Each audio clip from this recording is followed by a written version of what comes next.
Alright, so welcome back, IPA fans. My name is Matthew. I'll be your host today with Jarrett, and today we're going in for the not the quarterfinals, we're going in for the Minior uh, League Division playoffs right here, and this is going to be Hanna versus Saeko. So I hope you're all excited. I know I'm pretty excited. Now, going into this first game, like I said, we've got Hanna on the left side and Saeko on the right side. Now, this is single elimination format style, so both players here are playing for the chance to make it into the finals. So the tournament life is on the line, so their nerves and feelings have got to be pretty high. So, Jarrett, what do you think about this? What do you think about these matchups right here? All of us here have the teams. We can see the teams.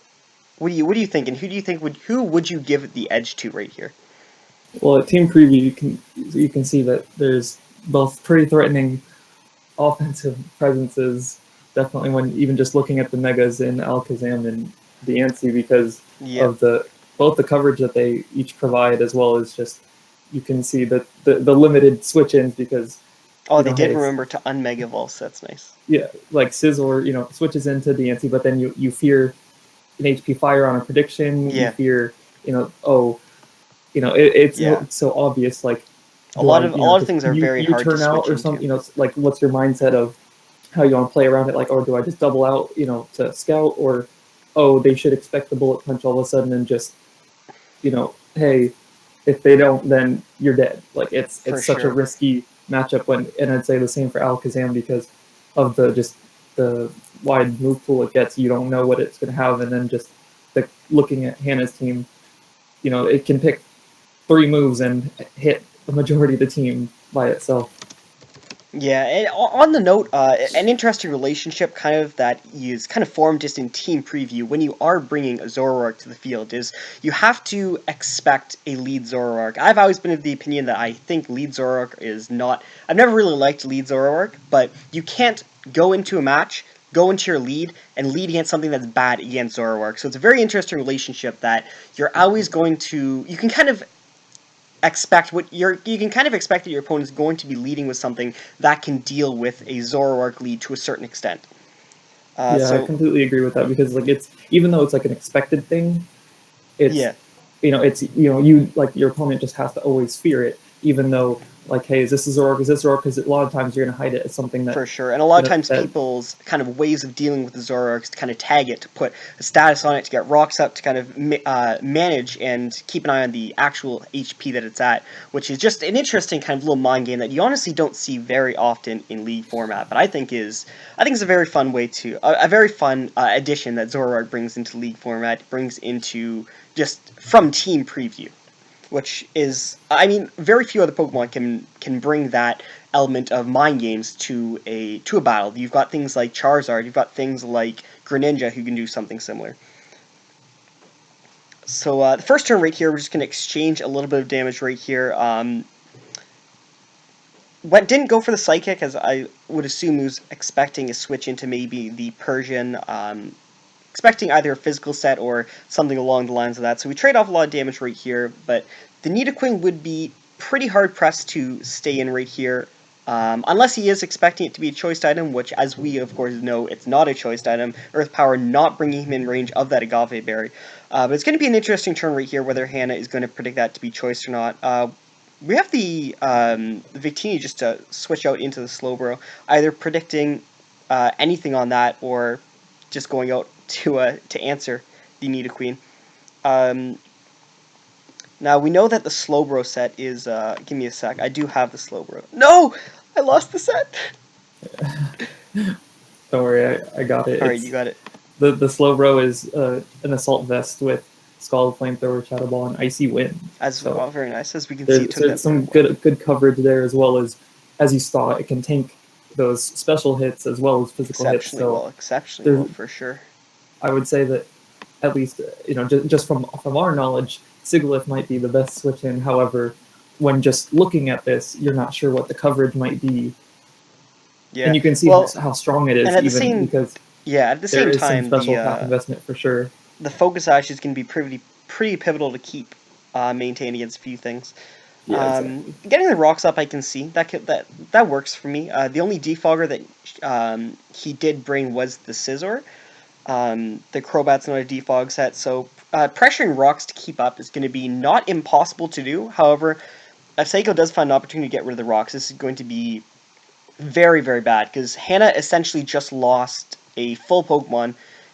She did deal a significant amount of damage to the Victini. The Victini is going to be getting its berry as soon as it enters after the rocks, though, but if rocks get taken off the field, this is going to be a horrible situation for Hanna to be in. I mean, at the same time, though, this does give a free switch into the Magneton, and looking at Seiko's team, there's nothing for Magneton. exactly, what's coming in on this? And that's also an important thing to factor in, is the magnet pull is going to really pressure That's true. That Scizor, and because as you pointed out already, it's not Scizor is the it's not one that has defog. Yeah, I've been guilty of that myself, just completely forgetting that that Magneton is a thing. So he does trade off the berry to have something live the hit. If not mistaken, it's Scarf. What's it called? Scarf Persian. Scarf Persian, yeah. So I would not be surprised to see Persian come in, because I can see that coming in. That's an easy one to just get off damage, but also it does allow for a switch in, and then the possibility of defogging later to keep that Victini. I'd be a little bit afraid of bringing the Persian in, just because, like you said, rocks are going to be, until we can start getting some trades on Hanna's side, rocks are going to be very, very important to keep up, and especially since that, she lost her rocks at her. So going into the Persian, I feel, would give one of the best, if not the best, opportunity for Scizor to defog. I can see a few things coming in. I can see the Sigilyph, depending on the moveset. I don't know what I did, but I lost the team, so I don't remember what the moveset for the I wouldn't expect the Sigilyph to come in. Well, is it Heat Wave? Just because it's modest, so it's slower than it, presumably, in Hannah's mind, slower. Right, that makes sense. I can see that. But this is a good opportunity, though, to get the Mega off right now. I agree with this right here. I would definitely agree with that. I mean, first of all, the Scizor can't. I mean, in theory it can, but defogging it's making a play, right? You're forcing your opponent to. If he wants to get rid of rocks, he has to make a play, right? And Diancie can. Oh no! Say it ain't so. Oh well, that's unfortunate, but. Did Diancie have a move that could kill Victini other than? I mean, you never expect Diamond Storm to miss, so I would say that I wouldn't say that's a choke. Moonblast might be in range. It's it would be close though. Because they do because it's not max special attack on the Diancie side, and then also the Victini does have quite a lot of bulk, and it's mostly special bulk. So okay, I can see it would. So I think even though Hanna might not know that, I think Diamond Storm was a safe play, and. Because you don't expect the 5% miss, and that's in the long run. What if you get that boost? In this generation, it's boosted to +2 defense. I'd rather go for the boost for that. In theory, live a bullet punch if it's not if it's not an offensive. Scizor. Right, which we know it's not exactly. You don't let Scizor in, because if it's defensive, then all of a sudden HP Fire is probably on Diancie, just because you can look at the team, even for the most part, Fairy plus Rock hits everything pretty dang hard, so all you need is just the HP Fire slot to just make sure that it doesn't switch in on you. And at the same time, Hanna just needs things a little bit weaker for Magneton to go off. In all honesty, Mega Alakazam is faster than Scarf Zone, but it's not faster than Scarf Magneton, so it's not. Unless I'm retarded, but since it's Mega Alakazam, once it megas, it should be faster than be faster than a potential Scarf Magneton. However, as we mentioned earlier, this is what's I was gonna say the Persian was Scarfed. Now that it that's right. Off, really that would have been faster than an Alakazam, but now nothing on the team is faster than Alakazam when it megas. Yeah, she still has the Focus Ash in the back and Lottie at full, which can live as hit. Exactly. But this is going to give the defog. I can see why the Scizor would go for knockoff in this situation and not prioritize defogging, because of the potential of a Magneton switch. I mean, that's what I'm saying. There is the Magneton in the back, which is until that Magneton is it's not coming in. Oh shit! She just made the hardest read. She knew. Never mind. Oh my god. Okay, ignore everything we say. This. Well, See, I think that our commentary showcases how interesting of a situation it is with Zoroark, with the because you're situations for assuming sure. that it's a Scizor. You see, yeah, You're no, not yeah, even, he brought and it. He brought it in disguised as Scizor, expecting the Magneton as like a switch. That was actually, exactly, that was yeah, tech. like that was a great bait because That hey, was a sick bait. you I like expect it. DNC to switch out because of the bullet punch, even though the set that is Yeah, being brought he brought here, it would Zoroark die to a in. Moonblast, and there was nothing about it. Like Yeah, if he you was stay in, slower. He it's was dead. guaranteed slower.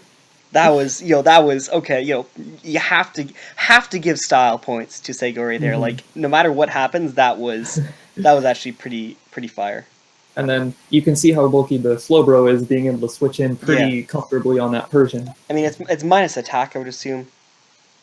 Uh, the, I mean with the burn nerf this gen, I guess that's not as game changing, but with Magneton being as important as it is, it's still a little bit iffy. I mean I this think set's fast. I mean this set's faster than the Scissor, so the extra damage shouldn't in terms of trapping the Scissor shouldn't be a huge issue. And right, like yeah, like it, yeah, and I think, and with our hindsight of actually knowing what's on the Scizor, hmm it only has Bullet Punch as an attacking move, so right. it doesn't. Magneton does not Oh have yeah, to he be went for healthy at knockoff, all. but we still thought it was Scissor. We Well, have two. yeah, exactly, because it get like, but that was also a great play in Yeah, itself because Scizor gets knockoff, so that's like that's a completely like legit thing. Like you yeah, wouldn't think anything yeah. of And it, it just and looks like it just looks like a prediction from any spectator perspective. It just looked like a prediction. well, now we know this is the Scizor Well, switching this in is the Scissor. He was because just of trying to get it in range it of being full health. looking like the Zoroark to HP. But now, see, now this is a predicament, and defog looks very unlikely Oh at this yeah, yeah. point because That's. I mean, every time it's unless coming like in, it's getting pretty pressured. yeah, And now the Persian, I'm assuming that a foul play can kill from here, yeah. I mean, Slowbro is but not exceptionally weak, but but having the sets here, it's actually a very defensive Scizor. So I I mean, it's mean, not minus attack. I don't know. I guess we'll find out. Well, I think he's got a little bit of investment though, doesn't he? yeah, he has a little bit of attack investment, but it's overwhelingly Yeah. defensive with full HP This and has to take almost max defense rocks. investment with Impish nature. So, but its Scizor is pretty strong itself, so it just with its natural Yeah. attack stat. So I would agree with not risking it. Now this has, as we know, this is Assault Vest right here, and I think like he can't recover. So in theory, he can just foul play right here, and he's going to be put into a little bit of an interesting situation because if he foul plays right here, then he either has to switch or basically sacrifice another Pokemon But because nothing but really if it comes does into it. Ice Beam, in theory, like if it even has Ice Beam, I already forgot. But it's Oh, yeah, the or well, I Slowbro? guess Icy Wind in Icy theory, Wind. like it sets it up for something because and you saw the damage on the Magneton where it was Yeah. -1 and Oh it yeah, did that did a lot. Yeah. because it has that investment. So even I would say just a Scald and Icy Wind, Yeah. either one of those right now I does don't think he should. significant I don't think damage. she should go hard into Magneton though. That's the Yeah, one thing yeah, that I'd say Magneton don't seems do. like something pretty crucial for late game. So Yeah, yeah, see, I definitely that's expecting fair. the Scald That's fair. going into Two for Latios. two though. That's of course Scald doing what Scald does. And I mean But this is Scissors weakened, Zoroark's weakened. And she's actually the burn is actually really annoying for her because she was substitute Lottie. So that's actually very unfortunate. Um, very true. but do you reckon Icy Wind breaks the sub? Is I it? would think it does because it has its modest nature with 200 EVs and special attacks. So I actually think it Okay, would okay. because I can it's dig it. not very bulky. It's Yeah. only 40 HP It's not investment. So Latias, it's Latios. I can okay, that yeah. makes So sense. even though it is -1 special attack, I would not be surprised to see that I Icy mean Wind Skull do did it. 13%, so yeah. Oh And no. I was gonna say that this is an No! opportunity to just make No! sure to get a kill with devastating Drake. I wanted her to sub so bad there, dude. I swear to God, I wanted her to sub. I think she would have if it wasn't for the burn. I I honestly can, do yeah, because I can dig you know, that. you're just taking That's more so damage unfortunate. on yourself. And I mean, he's getting regenerated with Slowbro, but he's taking rocks. So like his regenerator is like he's I think basically something taking else rocks dies. twice every time he comes. Oh no! Oh, but it's the Uh, ooh.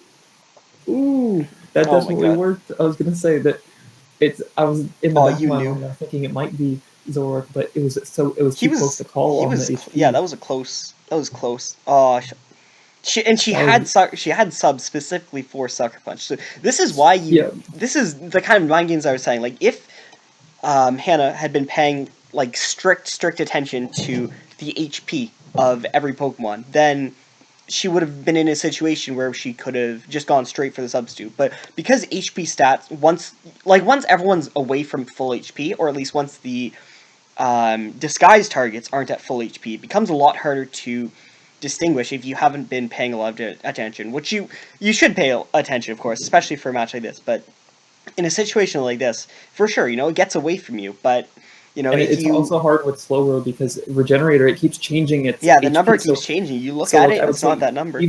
even just taking advantage of being able to hover over their HPs, Yeah. you have to literally go back turns, And count how much damage it's taking. Zoroark screws up literally everything on the showdown. Like Yes, it does. if you get kills, like it shows up as you have two Zoroarks. Like it's like it's so like it's not. I don't know if you'd call it buggy, but like it's so like Because weird. Like I mean, it Zoroark. has to do that because you can't, just give away that it's Zoroark. And like if you scroll over Slowbro right now, it says the moves that it has are Oh Scald and yeah, Sucker it shows Punch. skull. Yeah, I know. Because it's still trying to give Oh yeah, obviously we know it's not because Slowbro doesn't get Sucker Punch, but it's like it still has to give that presentation. And so you're right, like you can really get messed up with the HP. And I even had to go back a turn to be able to even see it. yeah, The Slowbro switched out yeah. That actually happened at way too quickly 47%. to So for yeah. if there was strict attention being paid, yes, you would have seen it. However, even just us talking while we're doing this, we didn't even think about it. Yeah. There was I a mean, to be fair, like that turn happened way too quickly. When you have a Zoroark on the field, on not on the field, when you have a Zoroark on the enemy team lineup, you have to take a time in basically each turn to say, okay, is this a Zoroark? Is there a possibility that this is a Zoroark? Especially if they bring something in onto you. Now, Slowbro is a little bit different because you can people often bring it in and then switch out again just for Regenerator. So often turns of switching count as a turn of just going for soft boiled or slack off, in a sense. But when someone brings something hard in on you, especially against a Zoroark, you have to take the time. You have to consider that. mm-hmm, I that's mean, for sure. again, we didn't even do it. We didn't even do it ourselves. And then Persian gets the easy KO with foul play, which looking at what's in the back, it was definitely going to threaten anything that could possibly switch in. Yeah, So the sap was offensive pretty Crobat would have taken a necessary. lot. What's the item on Crobat? Is it Orb or is it Sludge? It is life orb. Okay. Oh, I like that. I like that. I like offensive Crobat. I mean, Life So Orb. When you have Life Orb with recoil moves, it becomes iffy. That's why you like seeing. That's why a lot of people prefer you see Pokemon that generally have Flare Blitz. Um, they prefer to be locked into Flare Blitz than to lose the Life Orb and the recoil. But I don't know. I like Crobat. I like offensive Crobat, and I mean Crobat's can be pressured by Stealth Rocks, by recoil, by Life Orb. That it shouldn't be able to get as much value out of it as I want it to get because I love Crobat. It's 3-3 right here, which is actually interestingly close, to be honest, right here. And it's still Focus Sash Sigilyph in the back, which is not broken, and I would expect is the only thing that could come in right here. So as long as Hanna keeps the Focus Sash intact, and like we know, Magneton basically walls the Crobat set, she should be in a decent situation. I and I think think that it's. even Oh, it it didn't even tracing fur show. coat, It didn't even show the Focus Ash. but I would say even tracing that fur coat actually made it to where it was actually a pretty free play because foul play wouldn't have done too much because of the attack stat being so low Yeah. for Mega Alexam, and then also the double Oh defense. yeah. Is it? It's foul play Sigilyph? Oh, I'm So looking. well, no, it was foul play on the Persian the turn Oh before, but right. Oh now yeah, that as you would have been an mentioned, interesting switch in actually to hard Shadow switch Ball didn't in. even do, it wouldn't have even Actually, wait. killed What am I without saying? No, it wasn't the Mega sash. Evolved. I But take it now back. T Wave plus Air Slash flinches, Oh my God! Call bringing it down Jirachi. the clutch flinches that let this Sigilyph 1v1 Yo, this Alakazam. I think I literally like 3 turns ago just said, um, that would have been an interesting thing if Alakazam hard switched in on the Persian. Oh my God, I'm insane, dude. I mean, it probably it actually could Because have you're like worked now. Furco, I'm like, It oh worked yeah, out for that's Coat, an yeah. easy switch into foul play. But Minus now attack nature. now it So seems like it's gonna be it's a lot of pressure for Crobat to make every hit count, which it's yeah, taking so see, much damage on that that's the thing U-turn. with using non-choice band Crobat is you have to take like you have to take so much extra damage from stuff like U-turn. Like U-turn on Crobat is such an amazing move, but when you have to be bringing it in on that, you know. All right, I mean this is pretty But free. She can just Volt Switch right here. yeah, and Basically we do sack know that Diancie. it is Specs Magneton, so and we've seen it's Oh, been it's hitting so Specs. hard. Oh my god, I thought it was not Specs. Yep, yep, and that just might be the game because Oh yeah. Crobat, I mean, it's Volt Switch was hard probably pressed safer to because differential doesn't matter in the playoffs, but I can dig it. right. But at the same time, if the Crobat has a move to kill this, it should only Right. have I mean, you in know, theory, it should have. What's the fourth move? It has U-turn, Brave Bird, Roost. What's the last move? but it also has Steel Wing, which I would say Oh, might be the right, reason right, that right, right, right. DNC doesn't want to come in. Which I you know think you if don't you had want to it let like, it roost, but at the same time I think you if don't you, want to. I don't know. I think dropping like, I mean, what does she really roost on, right? Like, she can't roost on Yeah. Nidoqueen. Nidoqueen does way too much. I like Persian. I guess I can see. Oh yeah, see, yeah, that power I of understand that. I understand that Magneton. you had to go off But like but yeah, some random Roofs stuff. had to get HP back because had to be able to get Magneton in range of unfortunately the strongest move. Brave Bird is 4 times resisted, and then Yeah, U-turn is I mean, resisted as well. if So she had a Heat Wave over, if she had, sorry, if Saeko had Heat Wave over Roost, that would have been a different. I mean, obviously people would have played it differently, but if it had a Heat Wave yeah, over Roost, that would have been a very different game. but I can understand the in team prep the wanting the Roost for the longevity because you wanted that life orb damage, but For at the same sure, time, yeah, yeah. getting rid of rocks, obviously as we saw in this game, was going to be a Oh, that was difficult huge. That was huge. Like if he had a chance to defog, that also would have been very very different. And yeah, I again with think the that Lati was getting burned, that was a pretty big turn as well. definitely the pressure for defog. I think got to Saeko because even though it might have been something insignificant, turn one, the Nidoqueen was unafraid to stay in on that Victini and got great damage on it to, and then And also even in the seeing second turn, he was afraid to go for Psychic because he was expecting the. I would assume he's expecting the Persian to come in, but like he was afraid. He didn't go for Psychic. He had Psychic, right? I'm not insane. He had Psychic. yes he had Psychic, however, so and it definitely would have killed based off I the guess move, berries are like you but don't see an item, so I guess when you don't see an item in League, a lot of times you say, "Oh, I bet you that's a berry," especially when Nidoqueen just stays in on the Victini the first turn, right?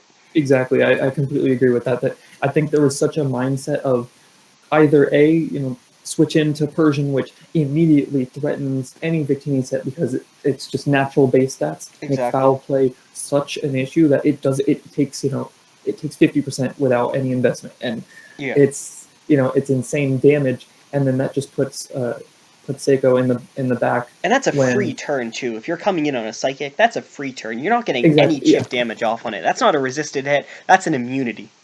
exactly yeah, and Victini with had the berry to help for longevity, but other than that, you're just trying to do damage and then tank Yeah. hits because at least the way it was built was specially defensive because as we saw, there wasn't a whole lot on the roster for a You know, Magneton.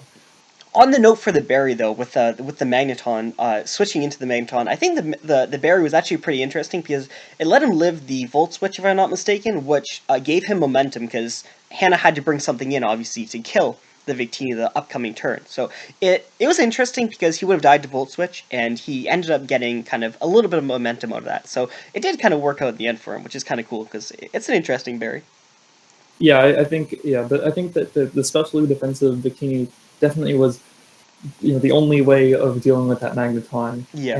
and the berry did come into play, especially with the rocks putting it into range and living. However, then also getting that hey, it was a 5% chance to dodge the Diamond Storm and got some nice damage Right, on right. that Oh yeah, DNC, that did a lot of damage. That did nice. and Did because that's a completely uninvested Victini as far as offense goes. So you true. saw it did so much damage. Yeah, yeah. Yeah, that's an interesting. You never expect 95%. You never expect moves like Diamond Storm to miss. And I guess the Assault Vest on Slowbro was there to potentially mitigate what she may have thought was what Saeko may have thought was a scarf magneton, but yeah, Specs just does too much damage to use a water type as an answer to magneton. Well, yeah, I think the assault vest definitely helped with because you can even see just with the 6 that was brought by Hanna, like Right. 5 of them were special. So you know that actually that assault vest Slowbro could have put in so much work and could have switched into Did Slowbro have a 5 of the members, but the only issue was that it had to switch in on so many things that it became the only switch in to everything. Did Slowbro have a fire move? It did have. Imagine if you went for the fire move on the magneton switch that turn you got burned. Yeah, that would have probably killed in all honesty. Skull did 50%. Yeah, like that would have been that would have had a chance to kill. And you're right. If that would have been if that play was made, this game could have gone Saeko's way very easily, just because that magneton put on. Oh yeah, the magneton was pressure. Anytime it came in, it was like, hey, what do I do? What do I do? Damaging something severely.